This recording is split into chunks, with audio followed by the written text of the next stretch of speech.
eBay auctions may soon change forever because your credit card now may be charged the moment you win an auction. Will this prevent shill bidding and non-payers? Is this a good thing for the hobby? We'll tell you what we think now.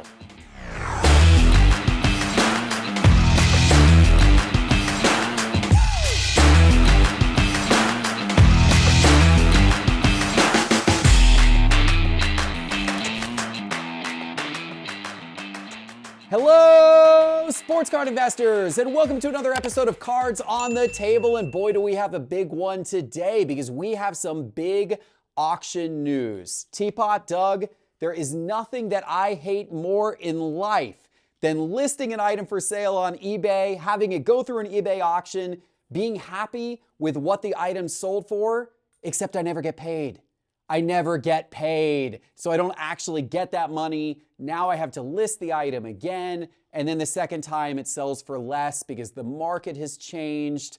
That's just a big womp womp feeling after being so excited the first time. But this happens, unfortunately, to a lot of people. It's a problem with non-payers after auctions, and you also have shill bidding as well, which can drive a lot of people crazy and have those types of results too. But it's possible that that is all changing now. There has been talk about eBay they're currently beta testing what is called Autopay, which is it's going to charge the credit card of the buyer right when an auction ends. We got to give a shout out to Neo Sports Cards, Northeast Ohio Sports Cards, that did some videos on this earlier and exposed that eBay was starting to go this path. What do you think of this, Teapot? Is this what eBay needs to do? Is this good for the hobby, or is this actually going to prevent some people from wanting to buy and bid on eBay now? I will say I may miss the comedy of all the excuses that get posted on social media, the ridiculous, my dog fell off a ladder and landed on the bid button and all of these things that we hear. But this is, really, it's long overdue. The feature actually exists now for buy it now, best offer type situations. So I've had it now where I go in to make an offer and it's like, okay, which card do you want to charge? So obviously now rolling this out for auctions is a good thing. There's two major things that I think they need to really solve for related to this. One is combined shipping. Obviously today, I can put a whole bunch of things in my cart. I can send a best offer and it'll permanently add it as a committed to buy in my cart. And then, in theory, I could request a combined shipping invoice. Now, whether it's auction, buy it now, whatever it is, it's gonna be like, oh, pay the $5 shipping, pay the $5 shipping, pay the $5 shipping. Will sellers be diligent about then sending you a appropriate shipping refund? How are they gonna work through that? I think that's an important question to figure out. One of the things that's also kind of frustrating is with the current best offer system, you can't use existing eBay funds that you have saved, and you also can't use your PayPal. You have to put it on a credit card. A lot of people, even myself included, have shifted to saying, I have a fixed bucket of funds that I want to make sure I stay within for the hobby. Well, now you can't do that unless they fix that process. So I'd like to see that corrected. The other thing that I'm just wondering is, what if the card declines? Yeah. What if the person still is running the same racket? What are they doing to those buyer accounts to make sure that you can't just make all these bids and then have your card declining? Whoops, I guess I won't be able to pay for this. I forgot I had to buy my groceries this week, or whatever types of excuses may come from that. Yeah, that's true. It's not a solve for everything. The combined shipping is interesting. I would think that they could eventually address that by having some type of settings where if somebody buys, multiple auctions from the same seller within a 24-hour period, the seller could have some setting on the back end to do that all automatically, which frankly, the current system isn't a great one, where you have to contact the seller and the seller has to invoice you. I don't love any of that. So hopefully they can solve for that. Whatnot has solved for that in their own live streams and how that works. If you buy multiple things, it can automatically reduce the shipping. There are some settings as a seller that you can put into place to say add 50 cents for every additional card. But not all sellers take advantage of that. Yeah, and will it apply to auctions? That we need that to apply to auctions for that to work. Doug, what are your thoughts on all this? Well, in theory, it's good. It's overall a good step forward towards preventing things like shill bidding. But there's still ways around that. You talked about what if your card declines? Well, you could just make up a card. You can make up a privacy card to use as your form of payment that will decline every time. So you could still get away with this. One of the biggest problems they have is there's no accountability for things for non-payers. They say there's some sort of three-strike rule if you report them as a non-payer, but then you have to wait 5 days before you can even report them. There's no negative feedback anymore. So more accountability, something like My Slabs, where there's a complete no-nonsense towards that kind of thing, would be another added step that I think would need to be fit in there. But yeah, I mean, if I were building my ideal marketplace, this is one of the rules that I would implement for sure. There's some other things I'd probably add in there, like no question marks in your titles, so you can't say PSA 10, 100%. no emojis in your titles and Yeah. things like that. We can nitpick, a ton of different things that would make an ideal marketplace, but this is an important step for sure. Yeah. Does eBay somehow need to do more verification of like new accounts? Wouldn't that help as well? I know like other, PWCC, Golden, you have to actually be financially qualified if you're going to bid on stuff above a certain level. Does eBay need to implement that, or is their marketplace too wide and that's just going to cut down too much on the number of people buying? Well, I could see that being a good thing. I don't expect them to necessarily do that. That's based on kind of their own track record, and they just want to seem to encourage transactions, and I get it. It's a big marketplace. There's also just probably a huge volume that would be difficult to scale on. Yeah. Well, I don't know, but what I will say is I am encouraged by the change. As Doug said, I don't think it solves every problem, but I think it's a step in the right direction. And there's nothing more frustrating than those auctions ending and you're not getting paid for them. And if this helps cut that down at all, then I think it is a win for the hobby overall. So I am excited about it. Kudos to eBay for making changes to their platform. I know it's not easy with how big of an organization they are and how many people are buying and selling on their platform on a daily basis. So kudos to them to try to make things better for the sports card hobby. Speaking of better for the sports card hobby, there are some nice cards right now. I would like to pick these up and add them to my PC because they will make my PC better, including a beautiful 2018 Josh Allen Gold out of 10 from Rookies and Stars, his longevity signatures gold. That right now is on Pristine auction for sale. I might take a swing at that. Doug, what do you have your eye on? Speaking of ideal marketplaces, Pristine, one of the things they do that I love so much is low to no seller fees, depending on the value of your card. But moving on from that, I'll say that there's an Obsidian card I have my eye on. You guys know I love Obsidian. There's a Cade Cunningham RPA to 25, a PSA 10, and I'm kind of a sucker for Obsidian, so. Yeah, Obsidian's beautiful. What about you, Maybe Teapot? I'll outbid him. Another guy that I was high on that I regrettably didn't buy any cards of for some reason is Corbin Carroll. He's obviously had an incredible year, Rookie of the Year candidate, and he has a nice on-card auto out of Bowman's Best. It's a rookie card, best of 19 autographs, green refractor to 99, BGS 95, auto 10. Those are nice. All those cards and many, many, many more are available right now on Pristine Auction, pristineauction.com. And if you go register on pristineauction.com and use promo code SCI when you sign up, because they're going to give you $10 in free credit that you can spend towards any of these auctions or the thousands of other trading card auctions on pristineauction.com. All right, Teapot, we're going to jump into this next topic. This was from your Data Dive video recently on the Market Movers channel about your biggest flip ever. Tell us about that, and then let's have a little talk here about some of our biggest flips. Yeah, pulled back the curtain a little bit and went into my collection and showed some of the cards. And while I may not have bought a lot of Corbin Carroll, I did buy a good amount of Shohei Ohtani. That's smart. Before the season. And I talked to the team here about it. I was talking to friends and trusted, part of my hobby community. And I just realized Ohtani really was the guy. I mean, it wasn't like a huge rocket science moment, but it was like the more I thought about it, the more I decided, contrary to what I've done in the past, to really put most of my eggs in one basket into Ohtani and to take hobby funds that I had built up and put them into him. And that big card was that gold refractor, which you thankfully helped me finalize the deal with when you went out to California, hand delivered it. I got a few cards in return plus cash, and that was a really, really big flip. So, some things work out. Ohtani, obviously, those cards could keep going up in value, but I've always said, I'll take the profit when I get to, nearly double what I paid for something and just keep looking to move on. Yeah, no, that's that. Anyone who bought Ohtani cards in the offseason or before has some big flip opportunities right now with those cards. Thankfully, I bought a few at the Burbank Card Show back in February that I went to. By the way, the next Burbank Card Show coming up Labor Day weekend. I know you and I are going to that. Yeah. We're both excited about that for sure. But that was a good opportunity to buy Ohtani because that was before the World Baseball Classic, the last one back in February. I picked up about $10,000 worth of Ohtani cards there, and very happy I did. I've already sold a few of them off. Wait, didn't you trade him for Desmond Ritter? One or two. I did trade one for Desmond Ritter. That's a whole nother conversation. How about you, Doug? What are your bigger flips? The biggest is probably Erling Haaland. Mm-hmm. I was big on Erling Haaland in 2020, and I was joining a ton of breaks, buying that spot, in every break that I could because the wax was so cheap back then still. I I don't know how many big flips I've made off of individual Holland cards. I was buying singles as well and sending them off to grade. I had at one point the entire population of his finest refractor in a PSA 10. I had the whole pop count of 6 at one point. Yeah, that's probably the correct answer. Also, Marvel cards. Marvel cards right before, I was probably 2 months before the really big boom. I was buying boxes and just opening on YouTube and having a lot of fun with it. And then they exploded, and I still had a lot of sealed product left, and I had some slabs, and I had complete raw sets. And I did really well off that as well. Yeah, there was definitely been a lot of little opportunities like that over the last Just few luck years. sometimes, though. For sure.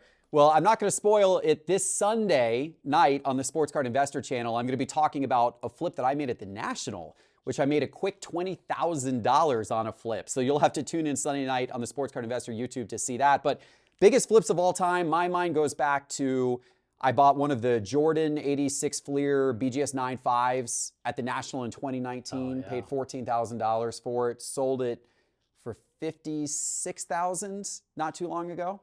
That's not a bad flip. Actually, a lot of those cards I bought in 2019. I bought a Joel Embiid card for $800 that I sold for a little over $5,000 just recently. I bought a Shai Gilgeous-Alexander card for $3,000 that I sold for $15,000. So a lot of that 2019 The good old days. purchasing has paid off. Unfortunately, the purchases from 2021, not so much. So you win some and you lose some. All right, guys, we got more great topics. We want to talk about the Ohtani card impact on the Topps Now market. We also need to talk about PWCC, Eye Appeal, MBA Black Diamond. Are they worth it?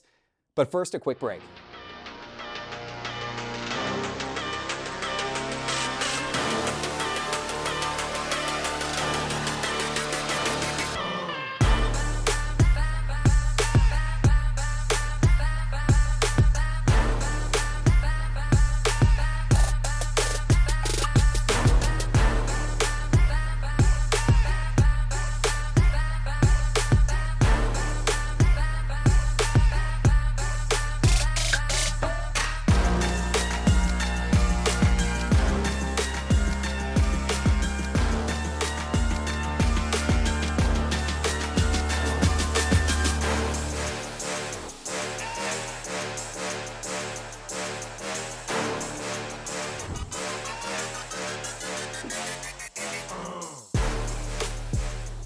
Guys, grab that Sports Card Investor app in the App Store on your phone. It is completely free. Just search Sports Card Investor on the App Store on your phone. Okay, first topic from our mailbag suggested by one of our listeners in the YouTube comments.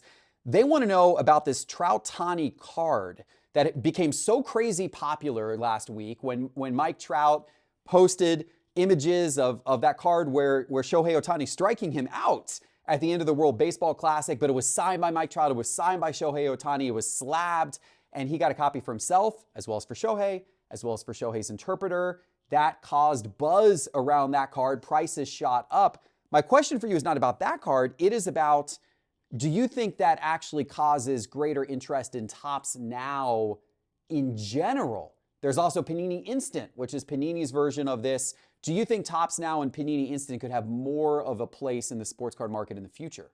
Not necessarily. So my take on this topic has generally been this. And when it comes to those Topps Now cards and the instant cards, the ones that tend to do really well and hold value over time, it's usually because of an unexpected reason. We could all see the Judge 62 home run Topps Now card coming. Really high print run, and it's meh. Same thing with like Ellie De La Cruz debut. Everybody knew that Topps Now card was coming out, really high print run, And then the Ohtani and Trout, everybody saw that coming as well, but this had an unexpected event that propelled it. The dual autos and numbered out of 3 and things of that nature.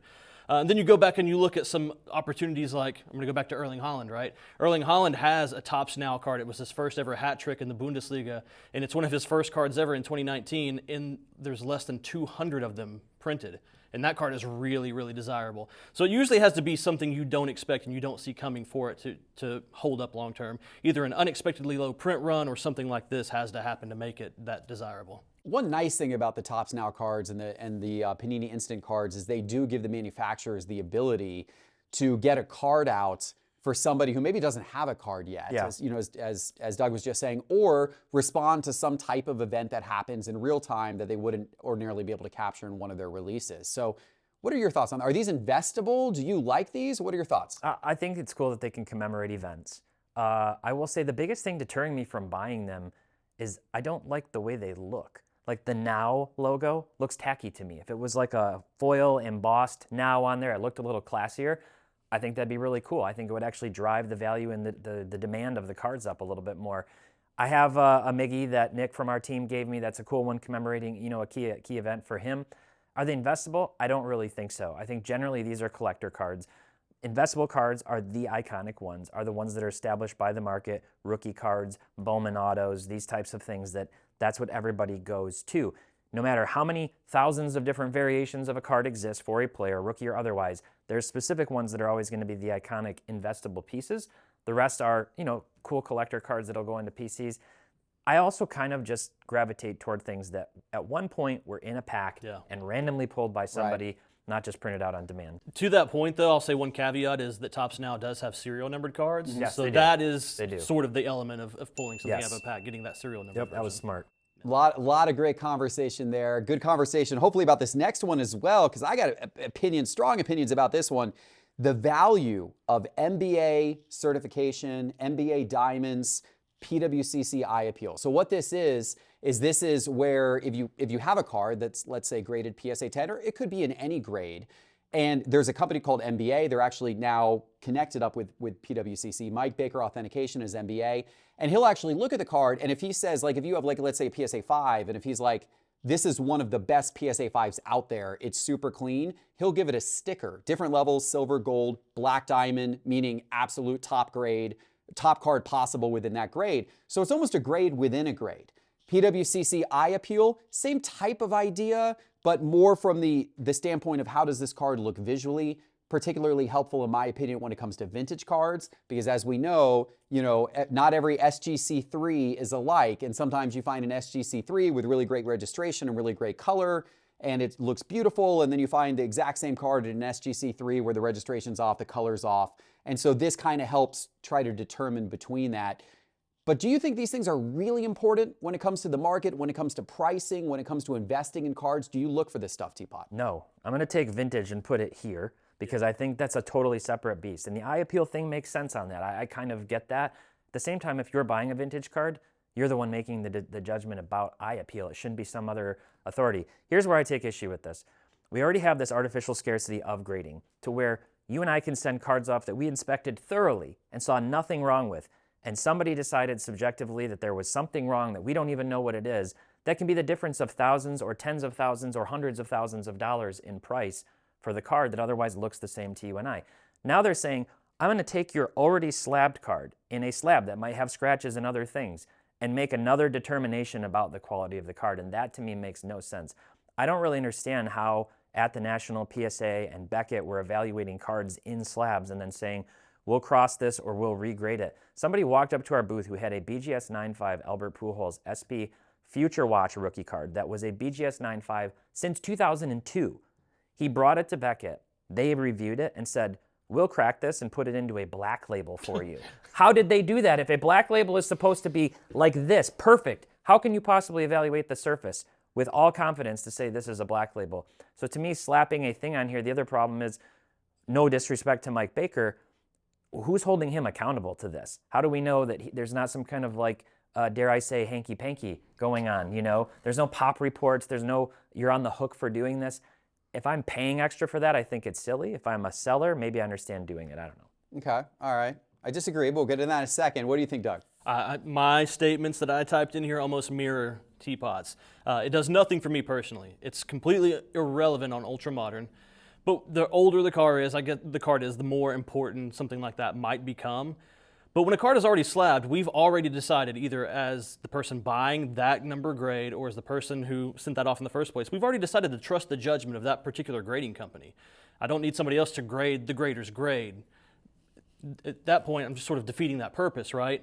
As a seller, I can understand why you might opt for a service like this if there's a way to potentially enhance your value. Yep. Or as a collector, if you want to, if it's a Jordan, it's an 86 Fleer, and you want the best of the best, and you have the means to get the best of the best, what can make yours stand out from the other guy's 10? that might be just a little bit of a bragging right type thing. We see a little bit of this with like what Tag is doing with their grading process. Tag actually has a ranking. They're grading sales out of 1,000, and you can see where you rank in that particular card. So I can understand some of the appeal of it, just doesn't do it for me. Okay. We're out of time. You tell us why. You guys are where you're wrong. I'm sorry, we're out of time, but you guys are right. Briefly, I've had Mike Baker go through a whole bunch of my cards.